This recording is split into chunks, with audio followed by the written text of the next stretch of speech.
This free step-by-step video comes to you directly from Haynes, creators of the world's best repair manuals.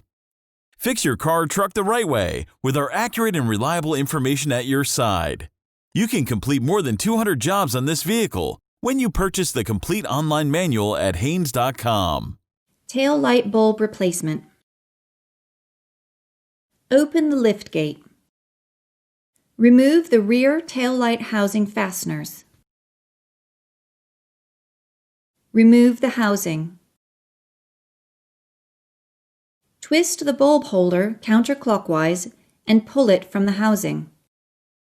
Remove the bulb from the bulb holder by pulling it straight out.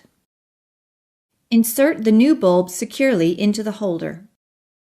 Install the bulb holder into the taillight housing, then turn it clockwise until it is secured. Align the locating studs, then install the taillight housing onto the body, pushing the studs securely into the grommets. Install the housing fasteners and tighten them securely.